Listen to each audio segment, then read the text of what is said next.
Coach Tim Cone, sinabing sinwerte ang Barangay Ginebra sa nakalipas na Game 1. Coach Tim Cone, pinagtanggol si Raymond Aguilar. Mainit nga yung pangalan ngayon netong si Raymond Aguilar, hindi dahil sa kanyang performance kundi sa asaran nila ni Juan Gomez del Llano. Nagsimula ang lahat noong quarterfinals kung saan nag-early celebration si Juan Gomez del Llano at ginawa yung kanyang thumbs down gesture. Masyadong napaaga yung celebration na yan ni Juan dahil Barangay Ginebra ang nakakuha ng panalo. At after that game ay ginaya nga ni Raymond Aguilar yung thumbs down gesture ni Juan Gomez del Llano sa dugout para patawanin yung kanyang mga teammates. Pero kumalat nga yung video na yan ni Raymond Aguilar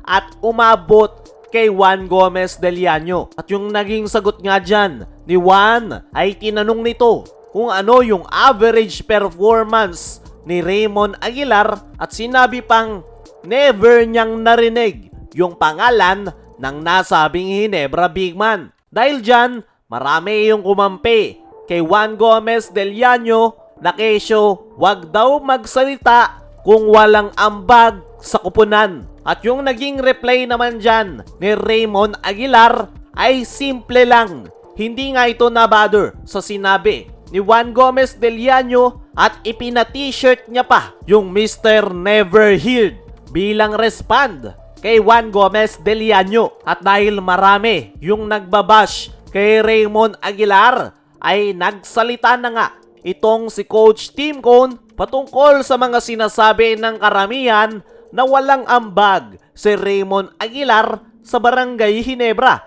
At ang sagot nga netong si Coach Tim Cone ay hindi nga lang daw nakikita ng lahat kung ano yung contribution ni Raymond sa kanilang team practice. Kung wala nga daw si Raymond ay wala nga daw sila kung nasaan sila ngayon. Dahil ito daw yung may pinakamabigat na trabaho sa kanilang team practice. Hindi nga daw nila mapaghahandaan si Junmar Fajardo sa semis kung hindi dahil kay Raymond Aguilar. Kaya naman, napaka-unfair nga raw para kay Raymond Aguilar na sabihan na walang ambag sa Barangay Ginebra. Dagdag pa nga ni Coach Tim, grabe daw yung pinapakita nito sa kanilang team practice.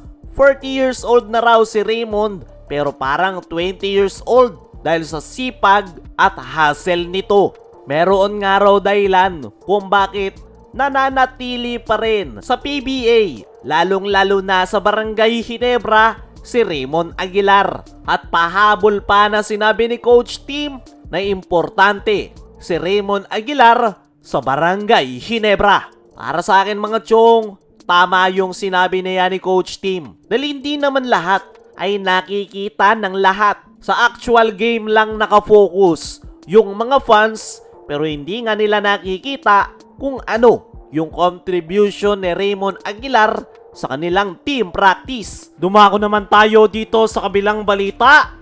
Coach Tim Cone, sinabing sinwerte ang Barangay Ginebra sa nakalipas na Game 1. Aminado nga etong si Coach Tim Cone na binwena sila sa kanilang pagkakapanalo kontra San Miguel Beermen dahil grabe nga raw yung ipinakitang performance ni Junmar Fajardo na may 27 points at 23 big rebounds. Binigyang credits nga ni Coach Tim si Junmar Fajardo dahil sa unstoppable performance nito sa loob ng painted area. Talagang nahihirapan nga raw sila kay Junmar. Nag-double team na nga raw si Japet at Norbert Torres pero hindi pa rin napigilan ang SMB big man at na-foul trouble nga lang daw yung mga Ginebra big man. Mabuti na lang daw talaga ay pumasok yung kanilang mga outside shots from Ralcu, Norbert Torres at iba pa.